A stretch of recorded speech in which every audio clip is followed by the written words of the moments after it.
Hi, my name is Jeannie, and I'm back again. This time with SGI member in New Jersey, Nikki. Hi, So, everyone. Okay, we've had a lot of issues trying to do this, so three times is a charm, they say.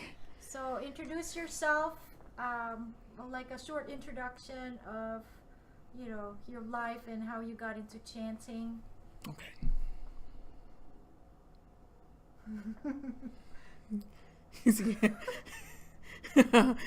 Okay, let me start from the beginning. It's a long story. I gotta pick the right parts. Okay, first, I was born into the practice. I am what they call a fortune baby. Mm-hmm. So, the name is very ironic because growing up, I thought I grew up in a very volatile, hostile, confrontational environment, growing up with a single mother Mm-hmm. who herself was battling mental illness and depression. And it was being a fortune baby was not ideal. I'm like, what the hell is a fortune baby? I don't feel no type of fortune. Mm-hmm. So it just got really bad to the point where I was 20 years old. I could no longer take the emotional, verbal, and physical abuse she was putting me through. I just up and left. But when I was being raised by her, she would force me to chant. And you're not supposed to do that to your children. You're supposed to let them figure out if this is what they want to do with their life, this is what they want to practice. But she would just like force me to do it. And how she would force me, she would just threaten me. I go, if you don't do this, I won't be doing this for you. If you don't chant, I'm not doing this for you. Basically, if you don't chant, I'm not going to feed you, type things. So that really turned me off from ever chanting. And then I was like, why are you so miserable? And you chant this, I called it crap. You chant this crap every day, but yet you're still a horrible person. So that really turned me off to the point where I want nothing to do with it. So when I turned 20, 21 years old, I finally got away from my mother, escaped my prison, and moved like 800 miles for just a couple of bags to my Mm-hmm. name. I hopped on a Greyhound from Indiana and just moved to New Jersey. Didn't have anything set up here, didn't have a home, didn't have a job. I Mm-hmm. just knew I had to get out of my situation. So when I was 20, 21 years old, 2009, 2010, I had a choice to make. If I wanted to continue with the practice, what I didn't know, or do I wanted to try something else that I thought would benefit my life. But something told me to, no, just keep practicing. Just try this Buddhism out on your own, see it through your own eyes, and take it from there. So when you join the practice, Nichiren Buddhism, they tell you to try it out for 30 days. And if you don't see any changes within 30 days, then at least you tried. Move on to something else. So I did that. I tried it for 30 days on my own. And things started to get a little better. But since I didn't have that much faith in myself, because I was very naive when I left my mother, I was very Mm-hmm. ignorant. I didn't know anything about the world. So I had a lot to learn. I started life very late. I started life in my 20s. That's when I started to live. Like my teenager years, horrible. I don't even remember them because they were so bad. So in my 20s, I had the opportunity to learn life, and I kind of lost control because it's like when you're a kid in the candy store, you just go crazy. So I went buck wild, and I was practicing bit by bit. I was not chanting every day, every night. Of course, I had to learn that you need to chant every day, every night. Mm-hmm. So from 2010 to 2013, I went through a lot those 3 years. I mean, horrible, just a Mm-hmm. hardcore journey. Because when you grow up in a household, when your parents didn't teach you anything about life, you're going to go through some things. You're going to go through some things that your parents should have told you about, should have taught you about, should have prepared you for. Mm-hmm. So I taught myself everything that I know. My mother didn't teach me anything. And I utilized chanting Nam Myoho Renge Kyo to my advantage. And so for those 3 years, things were bad. I was bouncing from home to home, state to state. Relationships were horrible. Mm-hmm. And I just realized this is not what I want my life to be. Of course, I'm in my early 20s, so that's when you're supposed to learn. You're supposed to really become an adult. But since I was trying to live my teenager years in my early 20s, I was not that bright. I didn't have any wisdom. So, 5 years, within 5 years of me moving to Jersey, things were starting to settle down, started to mellow out, but things were still not what I wanted them to be. But by this time, I want to say 2015, I was able to actually buckle down with my practice and really start to study what I needed to study in order to change my life. And then I realized that my mood was starting to change. Like, I was no longer angry about how I was raised. I was no longer angry about how my mother raised me. I no longer blamed her for how she raised me, because I realized that I'm in my 20s now. I can no longer blame my situation and what I'm going through on another person that has no longer control of my life. So when my mindset changed, everything else changed. So I think my life really changed. That turning point is when I won my first lawsuit, and I was 23, 24. And I really wanted to become a doctor. Like, when I was growing up, I wanted to become a gynecologist, but I had no idea how intensive that science and the math was. And I hate chemistry. So I was like, this is not for me. I hate math. I hate science. I just don't have the patience for it. So I really had to buckle down. Like, okay, I don't want to continue working at McDonald's, Macy's, Taco Bell, this dead-end fast food jobs that did not respect anybody that worked for them. I was like, I want to change my life. I want to be in a profession where not only can I make great money to support myself and have fun, but also where I can do some good in the world. And when I won that first lawsuit, it hit me like, okay, you need to become a lawyer. Because I was not even yet in paralegal school when I won my lawsuit. I was just using everything I learned from the internet, the landlord-tenant law of New Jersey, and I used that. I was very resourceful. I used that against the guy who I was suing. And when I won, I was like, okay, this is what I need to be. So that was 2013. Fast forward now, 2018, a good 4 years later. My math is horrible, I told you.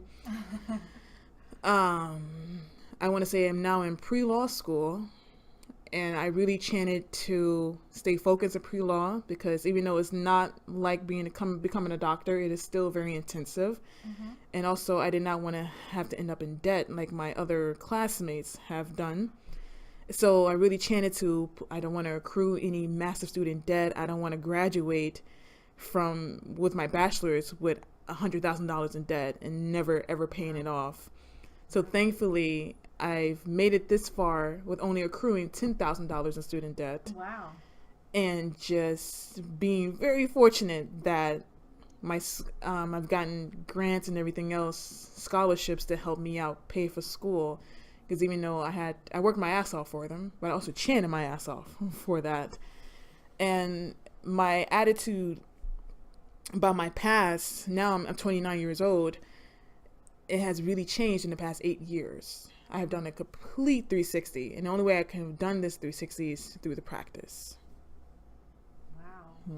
So you mentioned changes. So what are the changes between Nikki pre-chanting and then Nikki post-chanting?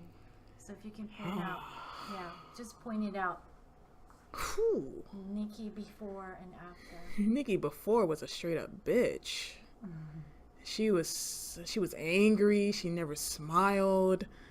She was miserable because she had years of childhood trauma to overcome, and she didn't overcome it overnight like she wanted to.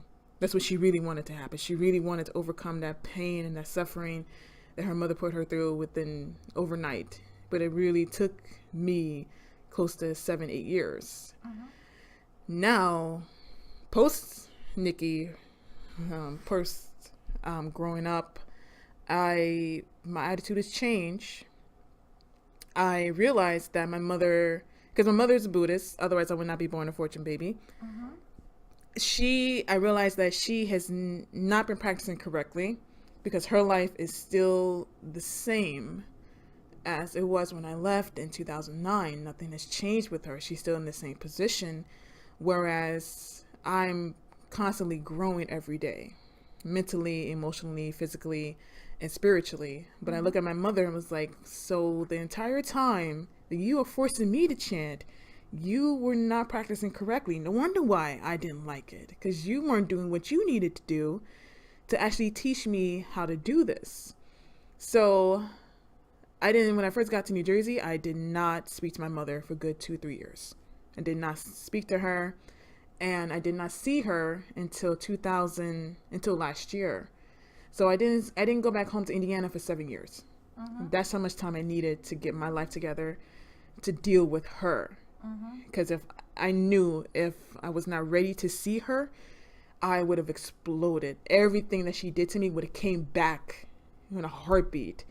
And then I'd be like, damn, what the hell did I chant for? So when I did see her last summer, her personality has gotten worse. She's almost in her 60s, so I guess I'm her baby out of 4. So when I left, a lot of her left with me. She really let herself go. She was not the same person. She was even worse than she was before. And she even berated me for even leaving her instead of her taking responsibility. Like, I even had to tell her. But now she knew that I was older now. She could not do the same things to me that she used to do. And she said, well, you're the one who left 7 years ago. You left me. And I had to tell her, like, you're the reason why I left. Like, you still don't see this. Like, it took me 2 to 3 years to even talk on the phone with you. And now it took me 7 years to see you. I'm like, if you don't understand that's an issue, then I'm no longer your punching bag. You're like, you need to see this. So when she saw me after 7 years of her not seeing me, she saw the change that I made, the mentality. I had grew up, I had matured. She was very jealous. And I mean very jealous. And she didn't like the fact that I made a life of myself here in Jersey without her. And it was just really strange. But thankfully to my practice, I was prepared for her bitterness last summer.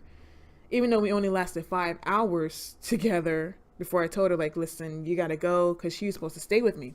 I was like, no, you can't stay with me. You have to go. This is my house. I pay the bills in here. So if you don't like my rules, you're more than welcome to leave. She didn't like that because she's not used to me standing up for myself. She's used to walking all over me. So when I told her that, she realized, like, oh, this is not the 19, 20-year-old Nikki that I last saw. She's a grown woman now. And she still, to this very day, she can't accept it, because to her, I will always be her baby, which is understandable. She's a mother. But this is her baby. That's the one that's not going to take her crap anymore. So post-Nikki has really gotten stronger. Pre-Nikki, weak. I was so weak. Pre-chanting Nikki. Pre-chanting Nikki, I was so weak. I was so naive. I was so ignorant. I thought that I knew everything. I was arrogant for no damn reason. When in fact I didn't know jack. Didn't know anything. So now post-Nikki, I still don't know everything. Nobody knows everything, but I know what I need to know from me in my life. And I know what I need to do in order for me to not repeat the same mistakes as my mother has, and my sister and my grandmother before me. Like, I really had to look at my family line to understand, like, why is my family, like, so suffering? Why is my family so miserable, divided? And I have a huge, huge family, but none of us talk to each other.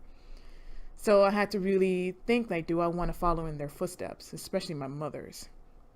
And so far, and that was what I really chanted for. I really chanted. Yes. When I really started chant, and when I was 20 years old, that was my number one prayer. I do not want to turn into my mother. I do not want to be like her in any way, shape, or form. And now I could say 8 years later, that prayer has come true. And I think that's why my mother was so mad, because I did not turn out like her. I was like, well, my sister did, so you should be happy you got one of us. So, Nikki, why would you recommend chanting to your friends or to other people? Why would you recommend it? I would recommend it if you're going through so much, if you're going through so much suffering, so much misery, Mm-hmm. and especially if you can't take responsibility, you should definitely just give it a try. Just chant Nam Myoho Renge Kyo for 30 days, like I did. And if you don't see anything that happens, anything different, any changes that are good that happens to you in 30 days, then at least you can say you tried it. But I would say to people out there, because of the world, what's going on in the world today, it's just really jacked up. Like, I think, are we on the verge of World War III? Or are we going to have a planet within the next 50 years? Or if we have children, are they going to have a planet with them when they grow up? Our next generation? Is just so much going on in this world and in this country, especially the United States of America. Mm-hmm. And it's just getting worse and worse every day. And I think that's why everybody needs to just give it a try, just to chant Nam Myoho Renge Kyo, just to see what happens for your life. And then if it works for you, then you can talk to other people about it. That way we become unified as the country that we can be. Because the United States has a lot of potential. A lot of potential in this country. But right now, given our current president, we are just so divided. We're against each other. It's like a revolution is happening, but it's not really hitting anybody just yet. Because people are in their own little corners, they're very close-minded. They're in their safe zones. So people, as long as you stay in your safe zones, you can't really hope to progress and grow into what you need to be. And the only way you can do that is if you chant. It's not going to be easy. It's not going to happen overnight. As I told you, it's going to take time. But when that moment does come, you're going to look back at your life pre-chanting and you're going to see, damn, I really went through so much. And it's going to be a good feeling post-chanting, like I never gave up though. Like I never gave up, and look at my life now. And I never want to give up. I want to continue to fight, not just for myself, but for others as well.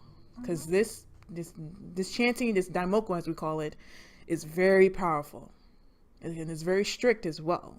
So we are heavy believers in karma. And of course, it's easy to, somebody pisses you off, it's easy to want to do harm to that person. But karma is so strict. And I know because I've done some things and karma has bitten me on my ass a few times. So I know not to mess with karma. And I know just to be the best I know I can be. And the only way I can be that is if I chant. Okay, that's great, Nikki. Can you tell them about the 50K, which is upcoming in September? What is 50K? The 50K festival is the Lions of Justice. So September 23rd, we are all gathering the youth from the ages of 16 to 39. We are all gathering in the Newark Prudential Center. It's going to be throughout the entire country. Everybody's doing this in the United States of America. 50,000 is what we are attaining to reach at this festival. So I guess that for New Jersey, our goal is going to be 5,000.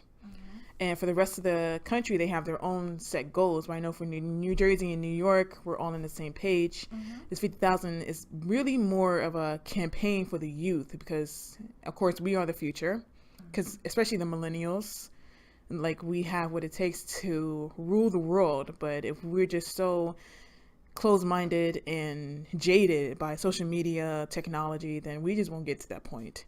So this is really, the festival is really more of I want to say like a concert for your life, to see that you have the potential to change the world, and this world needs a lot of change given what's going on into political climate throughout the entire, not just the United States, but the entire world. We are all connected. Even though we live in different countries, we are all connected. So what happens in another country affects us whether we see it or not. So this 50K is more like all the youth in the United States are becoming united to fight for world peace. But world peace is not just world peace. It's more like world peace within us, so that way we can help others create world peace within their lives And it's like a movement of peace in a way that it starts to affect more than what you think you're capable of affecting. Okay, so that's it. And thank you, Nikki, for the input and for telling me more about like how the practice changed your life. Hopefully, this is gonna reach the viewers and they can try chanting for 30, 90 days. Yeah. Maybe like more. So okay, and thank you. You're welcome. Okay. Thank you. Bye-bye. Bye.